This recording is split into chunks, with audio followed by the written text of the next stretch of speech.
Welcome to the American Shoulder and Elbow Surgeons Podcast. I'm your host, Peter Chalmers, a shoulder and elbow surgeon at the University of Utah in Salt Lake City, and I'm joined today by my co-host, Dr. Brian Waterman of Wake Forest in North Carolina. Brian, how are you? Doing great, Peter. Thanks for asking. Before we get started, I should mention the views expressed in this podcast do not necessarily reflect the views of the American Shoulder and Elbow Surgeons Society, the University of Utah, the University of Colorado, Wake Forest University, the institutions of any of our guests. So today I'm excited to welcome Dr. James Andrews as a guest on the podcast. Most listeners will know Dr. Andrews, but for those of you who don't, Dr. Andrews graduated from LSU, where he was a collegiate track star. He was a student at LSU for medical school and went to Tulane for residency, completed fellowships at UVA, and then went to Lyon, where he studied with Tria. And he was in practice at the American Sports Medicine Institute in Birmingham for many years before founding the Andrews Institute in Gulf Breeze. His accomplishments are too numerous to mention. He's trained hundreds of fellows, written hundreds of papers. He's been the team doc for many professional teams. He's cared for many well-known athletes. And he's been president of or director of just about everything in our entire field. So we're really honored to have as a guest, Dr. Andrews. Welcome to the podcast. Thank you. Thank you. Well, I wanted to start at the beginning. So tell us what initially drew you to orthopedics. Easy question. I grew up on a farm in North Louisiana during World War II. I was actually born in New Orleans when my father was doing military training, getting ready to head out of New Orleans for the North African campaign. I was just a baby, and my mother and my little sister, who was a little older than I was, we all moved back to North Louisiana and lived with my grandparents on the farm. My grandfather always had wanted to be a physician. In fact, he was sort of a pseudo country physician. He had a bunch of little salves, and people in the community, in the country community that had problems wasn't necessarily able to maybe to get to family practitioners or family doctors way out in the country. So he took care of everybody. Meaning he did first aid. He treated them with salves and this, that, and the other. And my grandfather literally raised me till my father came home from World War II, which was 4 years later. And he used to rock me on the front porch, and he would say, Jimmy, Reuben, you're going to be my young doctor when you grow up. So he planted the seed, which is so important to do for any young person. It gives them a goal and an image of what they want you to be. And so I never knew I was going to be anything more than a doctor. My whole career going up through grammar school, high school, college, residency, orthopedic surgery, fellowship, and basically back into private practice in 1973. So I had a straight and narrow course, and life was straightforward for me, which is somewhat different than what I see today with our youth that are trying to figure out, even when they get into college. I asked them, what are you studying? And they said, well, we're not sure. We're doing this. We're doing that. I never had that problem, and I was very fortunate. And then once you were in orthopedics, what drew you specifically to sports medicine? Well, that was easy too, because in the little town of Homer, Louisiana, there was only 4,000 people in my little town, and we only had three things to do. One was to make good grades. The other thing was athletics. The third thing was go deer hunting, and that was our life. I was fortunate too when my father got back from World War II. He was a fanatic related to athletics. He played football before he went to the World War II and at Northwestern State University in Louisiana, and was a football player in college. And like everybody else, he joined the college when he was a sophomore. He joined the military when he was a sophomore.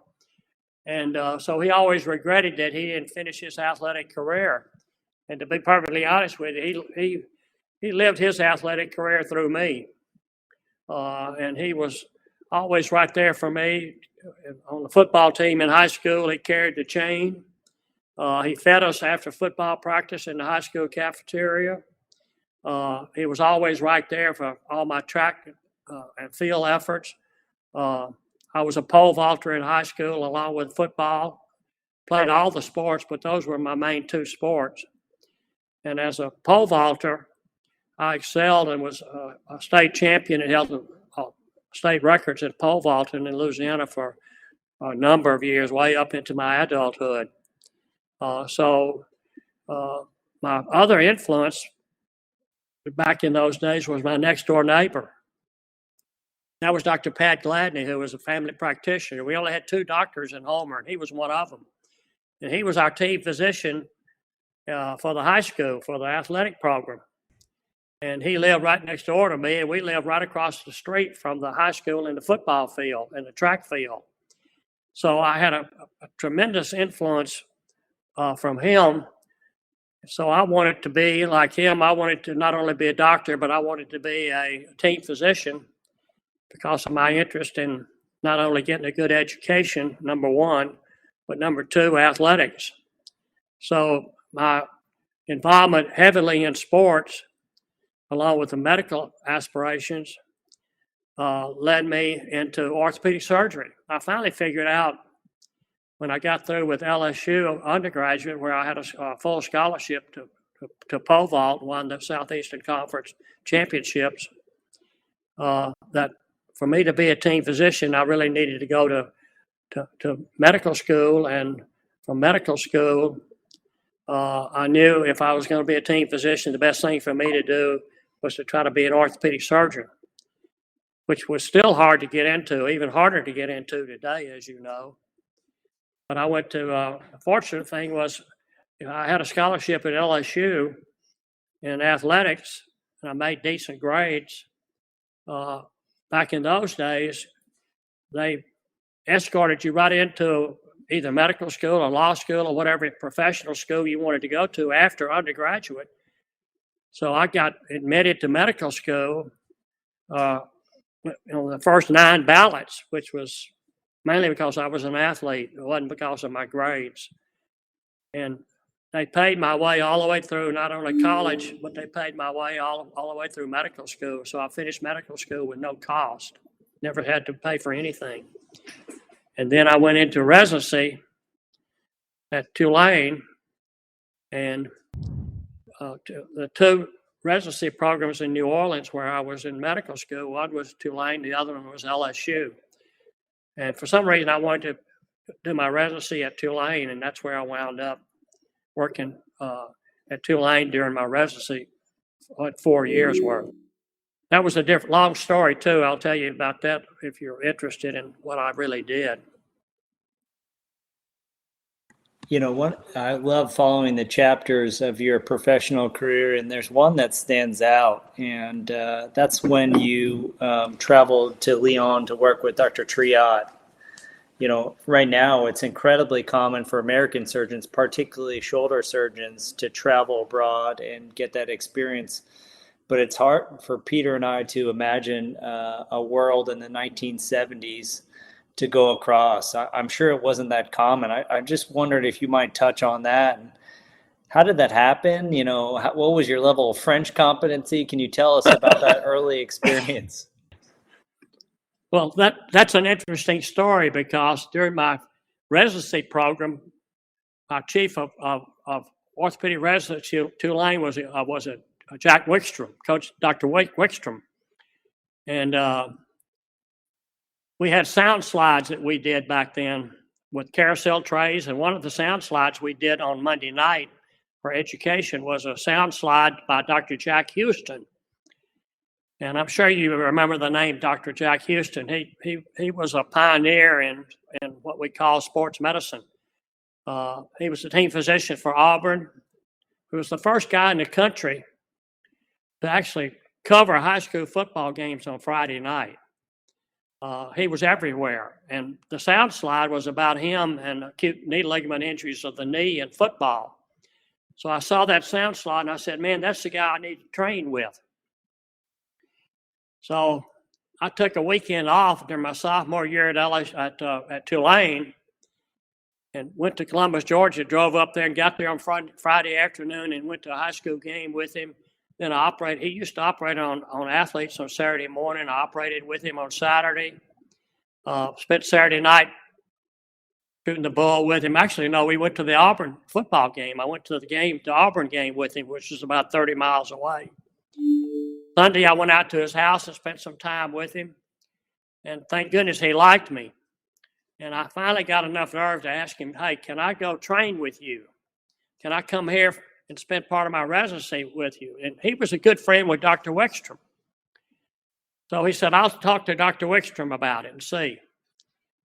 I never heard another word about it the whole rest of my sophomore year at Tulane, which was typical of Dr. Wickstrom. And I was on Dr. Wickstrom's service the day before Christmas at the private hospital, and was scrubbing with him on a big long case. And he left the case and left me finishing it. And I got through it. I came back in, and with the case finished, I did most of it. I felt like I did.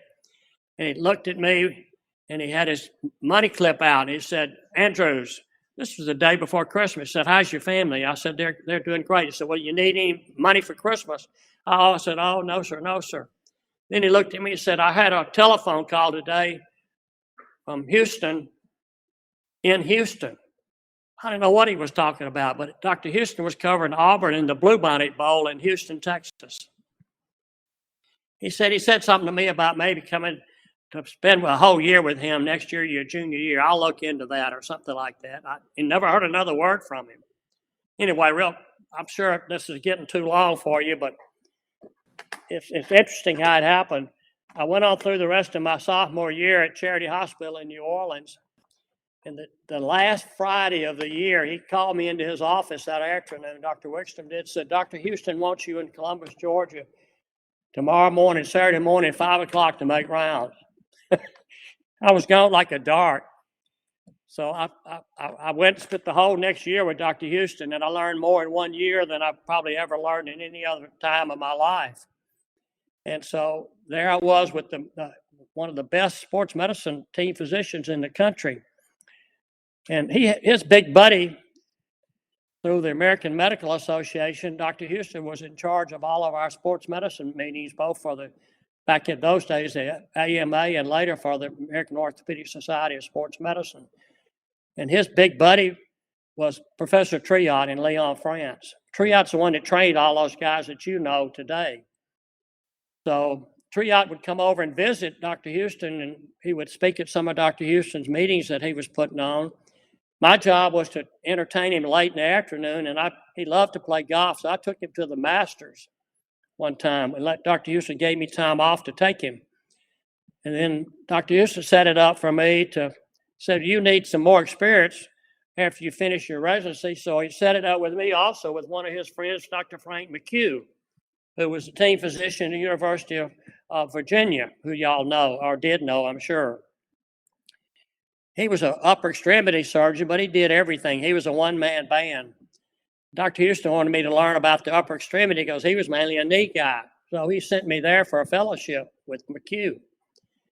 So I did that after my residency was over with. And then Dr. Houston sent me to France. He said, you need to learn how Triot does things and what happens in Europe. It's different than it is here. So he sent me over there for 8 months. And I had all these guys that were training with Triot from all over the country, Italy, Switzerland, a lot of big names that you probably remember from the past, such as John Carlos Pudu from Rome. They were all there doing the same thing I was doing for 8 months. So that's how I got to know all those people. And Triot was probably the most efficient, technically, surgeon that I ever scrubbed with. He was just unbelievable, and the things that he could do, and how quick he could get surgeries done. So I got to go with him personally, one-on-one with him, and watch him for 8 months. So I had all these friends from all over the world that were coming in there to visit with Triot. So when I came back to Columbus, Georgia, after finishing up all my fellowships. They weren't fellowships, they were apprenticeships in those days. A lot of the guys that I knew from different parts of the country, from Brazil, Switzerland, Japan, all wanted to come visit Dr. Houston. And they knew me, so they used me to get to Dr. Houston. And then they came and did fellowships with us. Merv Cross was one of our fellows that came a whole year with us from Australia that I met with Professor Triot. And that really started what we call the International Knee Society, which later became the Arthroscopy Association of International Arthroscopy and Knee Society. And that's where it all started, was through all these people that we got together as young bucks and started it. And that's how I got to know all those different people, and how I got to I was just damn lucky that I got to Lyon, and Dr. Triot was so kind to me, and he would come visit me for a whole week or so, even after I went into practice. And he was later on killed in an automobile accident. But he was a father to me, along with Dr. Houston and Dr. McHugh. So one thing I've learned in my practice, and I hope all these guys understand that are listening out there, is you have to honor your mentors. Now, we have multiple mentors, but the three that were mostly contributed to my success and made me who I am was Dr. Houston, Professor McHugh at Virginia, and Professor Triot from Lyon, France. Without them, I would have been just an ordinary orthopedic surgeon or a doctor or whatever, but they made the difference in me. Okay, so you return to France, and then you go to Birmingham. And we're in the beginning. Were you in solo practice, and how from there did you build your name in sports surgery? Well, Dr. Houston accelerated me when I went back from Triot. I went back to Columbus, Georgia, and went into practice with Dr. Houston in 1973. And he was still in charge of all these sports medicine programs that he was chairman of. He was a head of that committee. So like the committee y'all are on for shoulder and elbow, but he was on the education committee and was putting on the knee courses for, it was first the American Medical Association, and in 1973 the Academy, the American Orthopedic Society of Sports Medicine was formed in Washington, D.C. during the Academy meeting. And Don O'Donoghue was elected as its first president. He was a team physician in Oklahoma. So it was all the sports medicine hoorahs, including Dr. Houston. And Dr. Houston brought me along to all those meetings. And I'd gotten pretty heavy into knee anatomy. We dissected knees at my home on my pool table every Wednesday night with the residents and fellows that were working with us in Columbus, Georgia. So I was really keen on knee anatomy, along with shoulder and elbow, whatever, but mainly knee. So I got to speak at all those different courses Dr. Houston was putting on, and I was just a young buck, but I was the anatomy guy. And then arthroscopy came along, and the arthroscopist hadn't really learned much about anatomy, so I got to work with Bob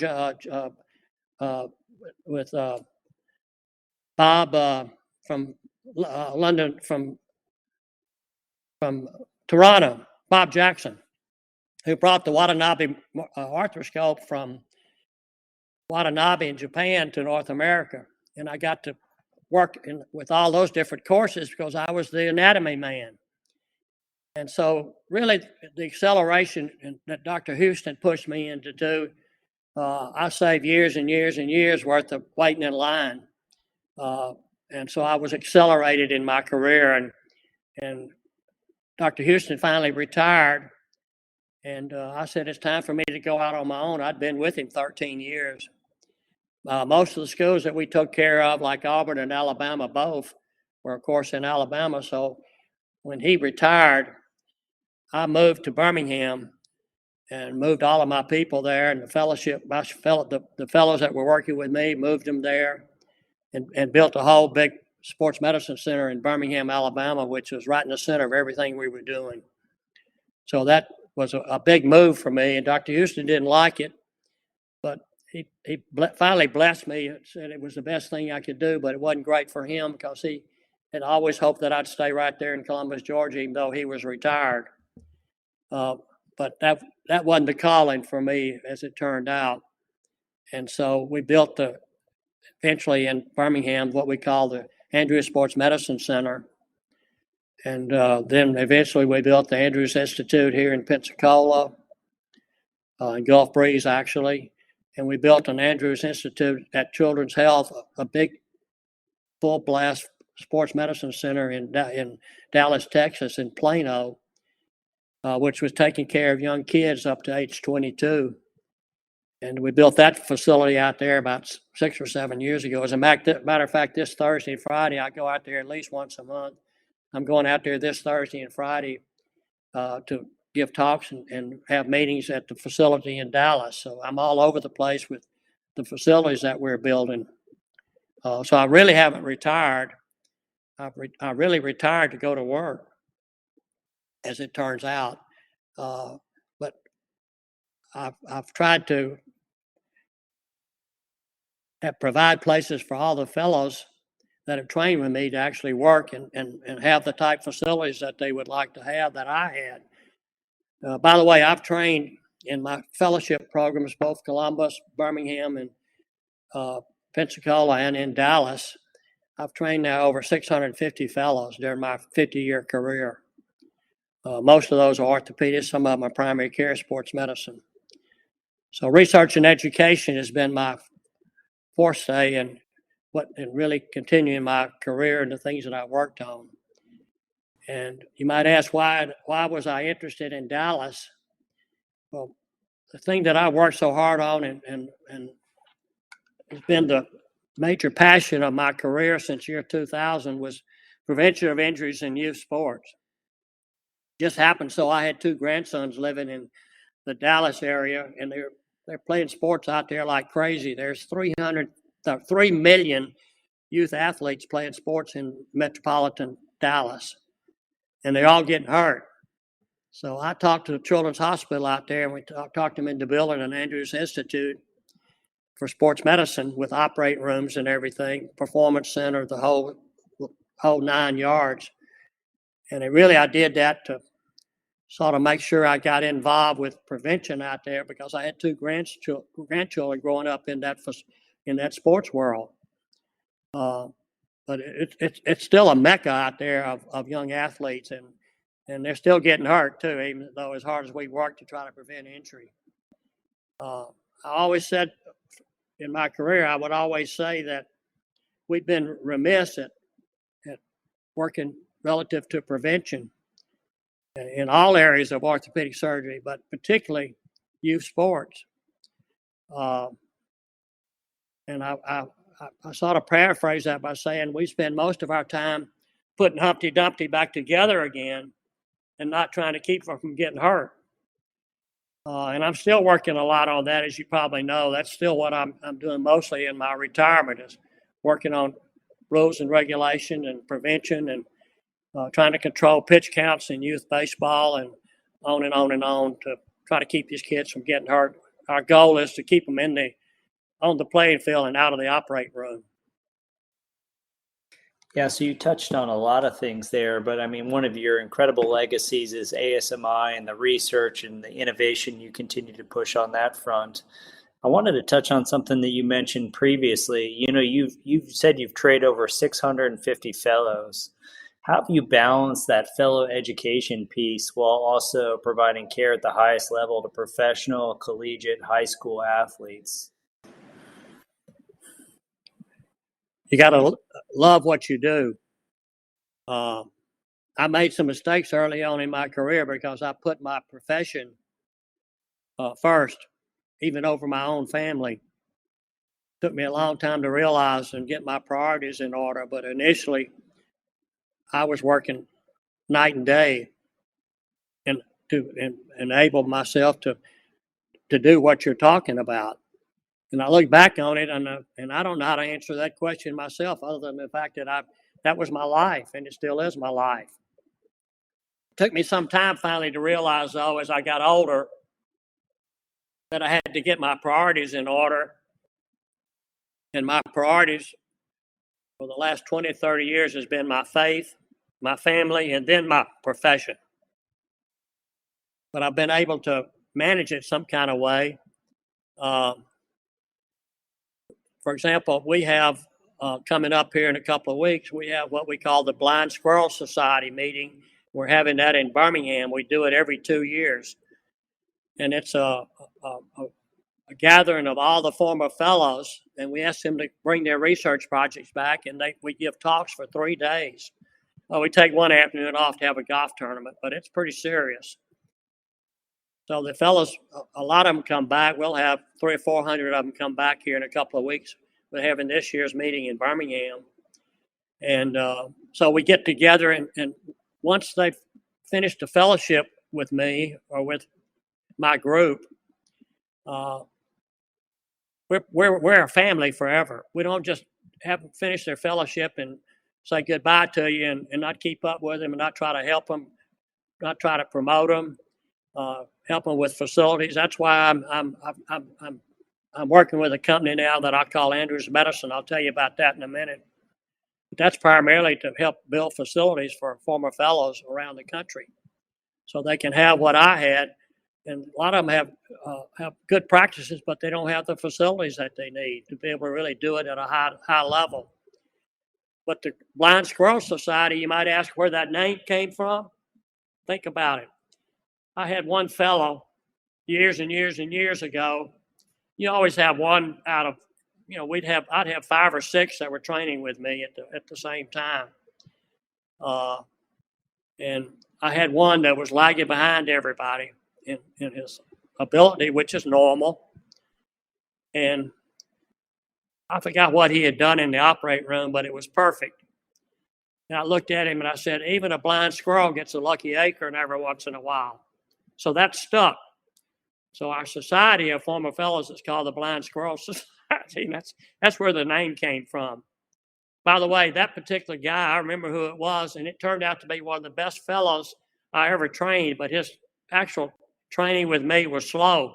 And when he finally caught on, he got into research and clinical work, took care of a major college, has been one of the most successful fellows that I've ever had in these 50 years. So you never know how they're going to turn out. Everybody's a little different. You have to bring them along at different paces. You have to encourage them, challenge them. What I did with him that day was I challenged him a little bit, and we laughed about it. It wasn't trying to belittle him or anything, but we laughed about it. He did too, and we moved on. But research and education and training other people, that's what we all are here for. That's what you two guys are here for. That's what the Shoulder and Elbow Society is there for, is to train people coming behind us to actually be better than we were. So we're all involved in that, and I don't know any other medical profession more involved in research and education than orthopedics and especially sports medicine. I wanted to ask you about that. Along the way, you've recruited some truly phenomenal people. I mean, Kevin Wilk and Jeff Dugas and Lyle Kane and Glenn Fleissig, many of them have been guests on our podcast. All are considered leaders in the field in their respective areas. What have been your tricks for recruiting great people and then motivating them towards a common goal? Because I think this is something you've really succeeded at. I think that they saw in me somebody that would try to work harder than they were working, so I challenged them. I was damn lucky, too. They sought me out, and then I sought them out. When I left Birmingham to move to the new Andrews Institute down here in Gulf Breeze, Florida, I really did that to get off the merry-go-round because I was working so hard. I was seeing patients till 7, 8, 9 o'clock at night. I was gone covering 2, sometimes 3 college games on Saturday. I was covering, and still was down here covering the Washington Redskins on Sunday. So football season for me was 7 days a week. And I had these fellows doing the same thing, and I told them when they started their fellowship with me, they were just beginning in a fellowship in August. I said, football season's starting. Y'all kiss your wives goodbye because you're going to be working all week, and then you're going to be covering a high school game on Friday night, a college game on Saturday, and a pro game on Sunday. So you might as well know that before you come here. And that's the way it was That's the way it was all those years. So you motivate people by leading them, and that's what I did.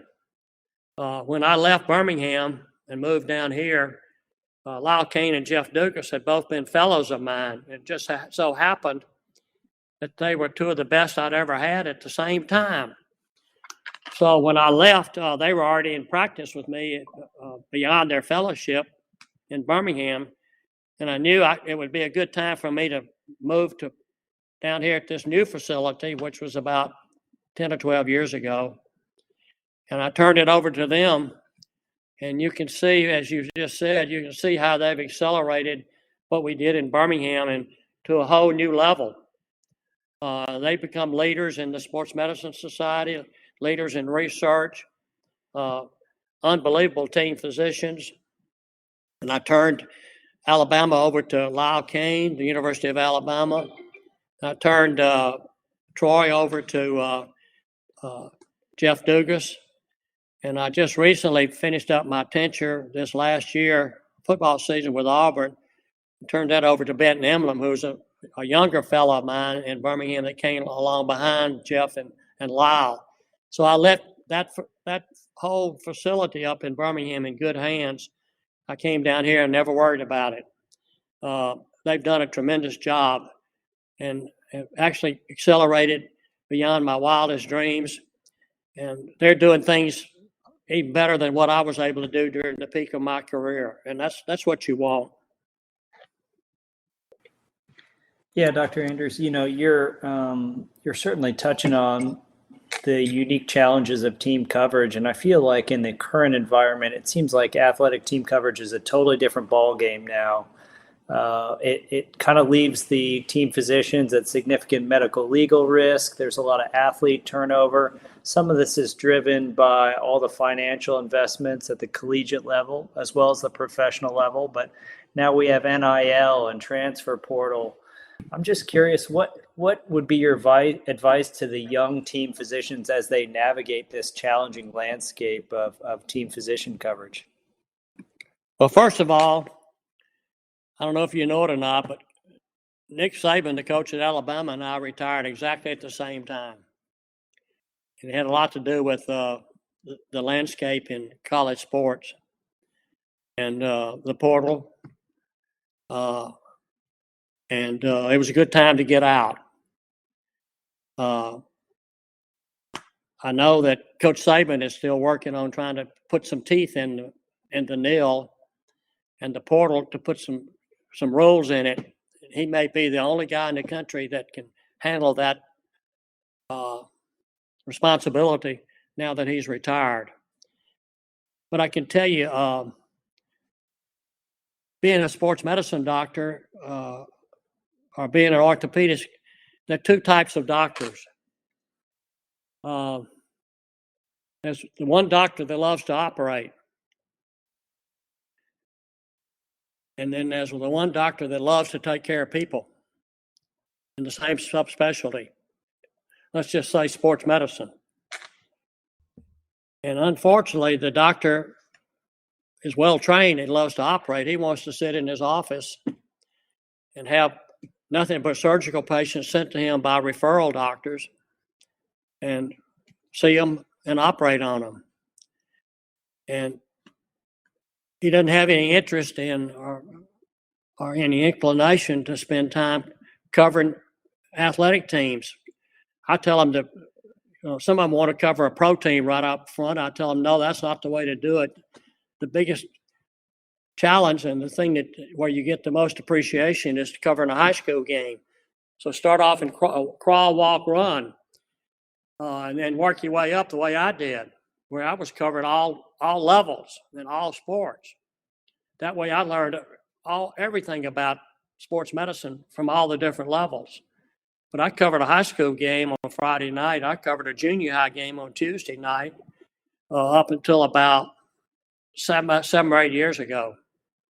And I turned that high school over to Lyle Kane. He's still covering them on Friday night in Alabama on Saturday. But anyway, you got the doctor that loves to take care of patients and make people better, whether you operate on them or whether you treat them non-operative or whether you just take care of them and let them know that you love them and you care about them. But those are the kind of doctors that I like to train. You know, the old saying, I don't know if you've heard this saying or not, but patients want to know, do you care about them before they learn about how much, about how good you are, about what kind of good training you had. Now, what they really want to know when you first meet them is, do you care about them? And if they don't think you care about them, they eventually usually wind up going somewhere else. In other words, they don't care about how much you know. They care about whether you care about them or not. So we try to teach them that. We call it the Andrews Way. And we still carry out that Andrews Way. It's hard to keep the Andrews Way, the so-called Andrews Way, on track because things do change, as you well know. And the one thing that I've tried to make sure I did, I sound like I'm stuck in my ways, but I tried to make sure as I got older that I was open-minded. And that's the first thing that I have under Andrew's patient philosophy, is always be open-minded. And I also know that what I believe in, like you see me today, I'm dressed up in a coat and tie. I've never been to any of my facilities without having a coat and tie on. If you want to be a professional, look like a professional. Of course, I learned that from Dr. Houston. But that's not what they're doing nowadays, and I have to overlook that. So I have to be open-minded. Things change. I'm battling that right now in my retirement down here in Pensacola, seeing things sort of slack up. Everybody, we have 30-some doctors at the Andrews Institute down here in sports medicine, basically, which covers everything from primary care, sports medicine, to foot and ankle, hand, everything. And I'm beginning to see them show up at work without the coat and tie on, but I just bite my lip and go on. So things will change. But I've sort of always preached that, and I've led by example. And the other thing that all of us have to do is we have to be humble, and we can't dominate where everybody's got to do it the same way I did it. As a matter of fact, I encourage them to do different things and move on. I have one of my major doctors down here with me right now in Pensacola. He's from Auburn. His daddy was an ophthalmologist there, and he was going to school at undergraduate Vanderbilt and graduate at Wake Forest. Small world. And while he was at Vanderbilt, he had an ACL done in high school playing, I forgot what sport, and he retore it when he was in Vanderbilt. And so I reconstructed his ACL the second time, and he kept up with me all those years. He's been heavy in research, very smart, probably maybe one of the smartest doctors I've ever had with me. And he wanted to come back and do his fellowship with me when he finished his residency. And I told him, hey, no use coming back here if you're going to do your fellowship. If you're going to do your come back with me and practice with me in Pensacola, go somewhere else and learn something different. So I got him a fellowship with Dick Stedman out in Vail, and he stayed out there for a year, and then he came here, and he brought new ideas with him. I've had to adjust my own thoughts a little bit about how he does certain techniques the way he learned them out in Vail, Colorado. But as it turns out, I've been watching him, and he's actually doing some techniques that better than what I was doing. So that's what you have to sort of do. You got to bring them along and let them grow up too.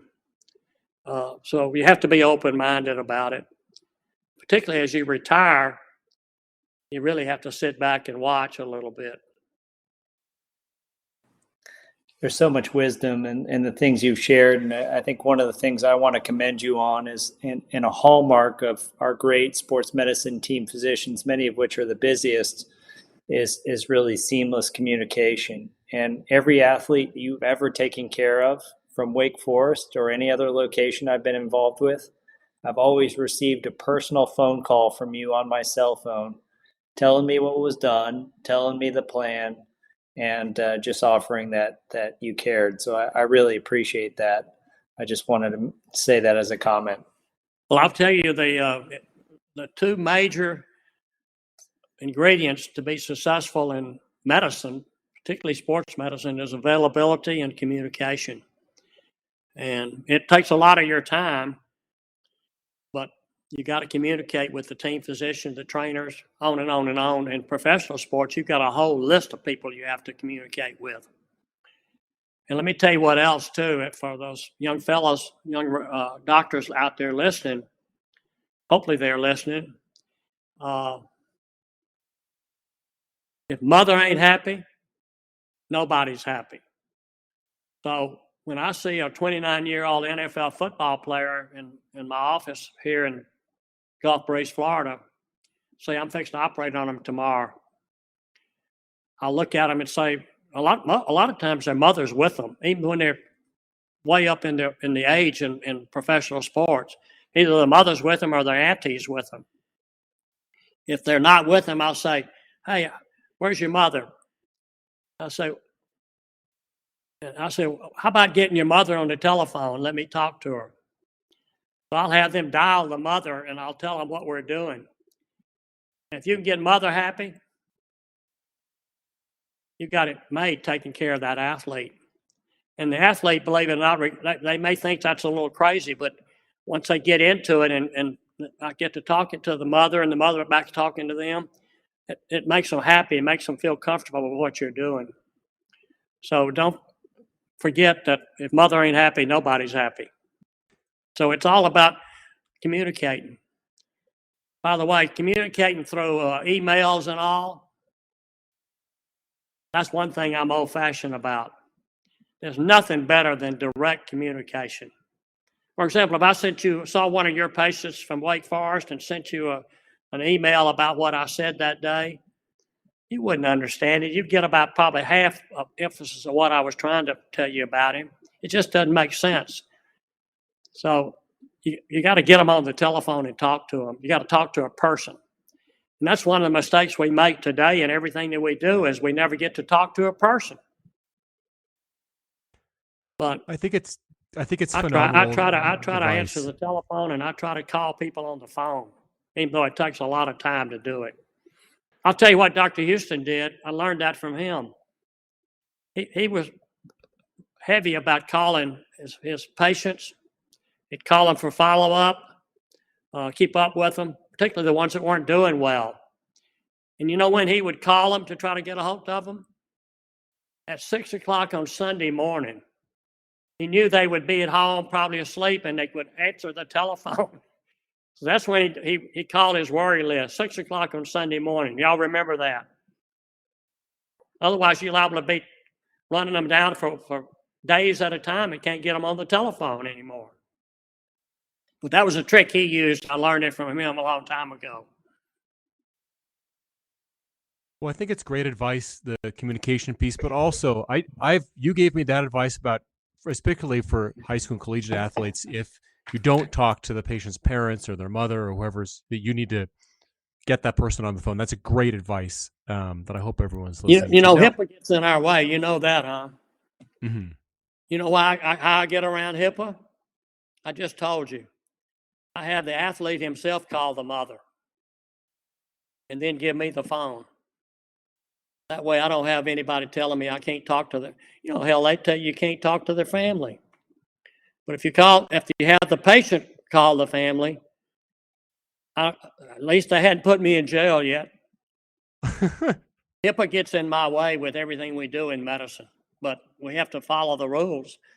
If you can get around them, though, that's the way I get around them to some degree. I'm not sure I'm always perfect about getting around them, but I'll try. I wanted to ask you, in the shoulder, you originally described the slap tear, and it's since become one of the most controversial topics in shoulder surgery. Within the field, we've oscillated between repair and biceps tenodesis, or both at the same time. And I mean, it's a continuing source at every meeting. If you just put up slap tear, you could get a panel of people talking about their opinions. So I want to ask you, you're at the end of your career. You're the one who originally described this problem. I want to get it from the source. Is the slap tear pathologic? Is it a normal part of aging? Is it an adaptive change for throwing?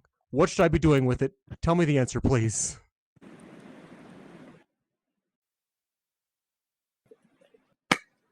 First of all, the first thing I tell a throwing athlete, particularly one at the high level, the elite level, major league, whatever, is the last thing you want to do is have your throwing shoulder operated on. If that doesn't get their attention, nothing will. And what I've done through the years is when I first started operating on the throwing shoulder and was doing arthroscopy, I think Lanny Johnson and I did the first shoulder arthroscopies in the country, and I think we did them almost simultaneously. He was my mentor in that, by the way. I didn't know what I was looking at, and all we had to do was clean it up a little bit. One of the prime examples, and I do have permission to talk about him, was Roger Clemens. And he couldn't throw. He was stymied. And nobody knew what to tell him to do. And he came to see me with his mother, by the way, was with him. And I wound up operating on him. And to this day, I'm not sure exactly what I did, but we didn't have any way to repair anything. So we just cleaned it up a little bit. And 8 months later, he threw a major league record strikeouts. I forgot what he had, 22 in one. He was 8 or 9 months post-op, something like that. And had a 18-year career. But that's when we were doing minimal surgery. So what happened was we got better and better at it. Everybody started diagnosing it and treating it aggressively, particularly as the arthroscope developed. We got to operating on too many of them. And we went from just cleaning them up to trying to repair them, suturing them down, because we finally got suture anchors and all that you have today. And then we got into looking at results as the time went on, and our results went way down. Our results in some series, as you know, with slap repairs went down to 30% success rate. So what I did was I said, oh, wait a minute. Back when I was doing minimal cleanups and not operating on them, so many of them, I had better results. So I personally went backwards and started not repairing as many as I used to. And I left the practice of sports medicine here a couple of months ago with that same attitude. So what do you do today? I left that for somebody else to figure out. I don't know if we have an answer for it, but I can tell you we operate on too many of them. If you're going to operate on them, make sure that you've failed conservative treatment and you've utilized every option other than operating on them. You start operating on a lot of them and they fail, then they blame you for their failure. And if you look and see how much money these guys are making, they're going to be looking for somebody to pay the bills. And you've got the deepest pocket, so be careful. So I've gotten much more conservative as I finished my career over the last, I don't know, 7, 8 years or so. There is an adaptive change that you talk about. And when does that come into fold? It's impossible to know. But there's an adaptive change to allow for full external rotation in the throwing arc. The more rotation you can get, the harder you can throw. And to get into that arc, that slap lesion has got to give to allow for external rotation. So if you slow it down, they can't throw with a full arc. They lose velocity and they hurt. So that's sort of the vicious cycle that goes on. I wish I had the answer to it. I've studied it and worked on it and studied it in the lab, studied it with Glenn Fleissig in our biomechanics lab. And it's difficult to know exactly what to do. I wouldn't say that particular problem will never be defined or cured, but I'm not sure which way it's going to go. Until we know more about it, I think the best thing to do is to tell them the last thing you want to do is have your throwing shoulder operated on. And if they still want to be operated on with that sentence, then treat them non-operative until you get to know them. Particularly don't operate on young kids, 14, 15 years old, because they've been hurting for a week. That's what's happening out there right now. And they do an MRI, and the MRI shows a little slap or something, which is normal. And they get surgery within a week or 10 days of the first symptoms. And then they're doomed. So the arthroscope, by the way, has helped us a lot to understand things. But one thing I will tell you, if you want an excuse to operate on a throwing shoulder, do what? Get an MRI, because they all have some pathology. So be careful about getting quick MRIs on throwing athletes, particularly young ones. It's a big dilemma about what to do. I'll be honest with you, I wake up in the middle of the night in my retirement here, and I'm in a sweat about trying to answer that problem, or got a patient that has that problem. And I wake up and it's like a nightmare.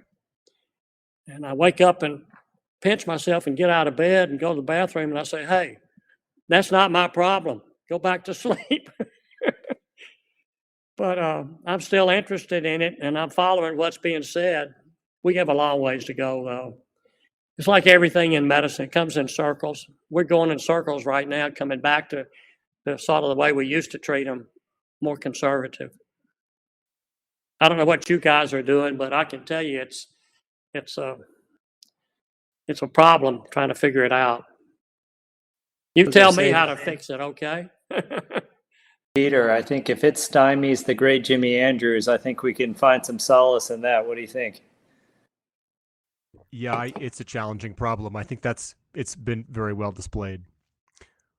We have one question that we've asked most of our guests that I particularly want to ask you, and it's, if you could have dinner with any one person in all of history, who would you have dinner with, and where would you have dinner?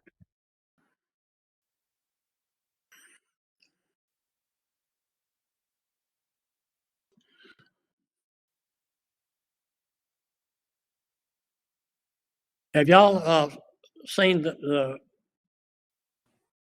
NetJet film on Outland, where they went back 200 years? Have you seen that?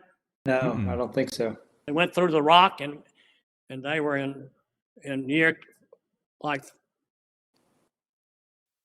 1948 or 49, and they went back to 200 years by going through the rock and lived there 200 years ago. I think if I had an opportunity to do something like that and go back in time, I'd like to sit down and have dinner with Dr. Jack Houston and ask him about all this.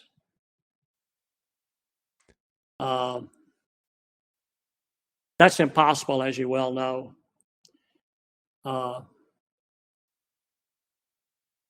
There's some young people that I know right now that are the smartest in the country. I'd have to think about it. I wouldn't want to give you a specific name. But I'd love to go back with my mentors who all have passed away, including Triot. Sit down and have dinner with them. Boy, talking about have dinner with all three of them, that would really be something. Where would you have They dinner? were the smartest doctors I've ever met and the best technicians. Where would you take them to dinner? Paul Bocuse, Captain Leon. Well, you know, Leon is the gastronomical capital of the world. I've got 10 of the best #1 restaurants in the world are in Leon. And Triot you could never take Triot anywhere. He took you there. He was kingpin. He was a bachelor, but when he walked in a restaurant, man, you were taken care of. But I think in today's time, I'd probably go to Commander's Palace in New Orleans, which is where I've lived a number of years, either there or Brennan's. I wouldn't want to go to one of the more famous young type restaurants in New Orleans. To me, the old classic ones are the ones I'd go to, and Commander's Palace would be #1. Well, I love that. I love the breadth of our conversation, and certainly sage-like words of wisdom. I can't thank you for taking the time. You know, I think in hindsight, Peter and I will definitely cherish this. We're going through the stone, so to speak, to soak up your wisdom. We could talk for hours, but well, you better hurry up because I'm not going to be here forever. Then you'll have to come through the stone to find me. Y'all watch that Netflix. Okay. You'll get hooked on it. Believe me, it's unbelievable. Oh, I think that's about all the time we have. I just would say on a personal note, I just want to thank you for your lasting legacy in orthopedics, sports medicine, and shoulder elbow care. It's really hard to imagine the field without the great Jimmy Andrews. Well, I'll tell you what my wife says, and with a lot of humility, 2 things. One is that don't think you can't be replaced, and you can be replaced in a second by somebody that's coming along behind you that's better than you are, and you have to realize that. And you have to be humble about it. And the other thing that she tells me, and I'll leave with this note, when I get some kind of award or something, I come home and have the big head. I tell her about it. She looks at me and says, let me tell you that if you're still talking about what you did yesterday, you're not doing much today. So she brings me back to earth. And that's the last thing I'll tell you. If you're still talking about what you did yesterday, you're not doing much today. Well, we can't thank you enough for being our guest.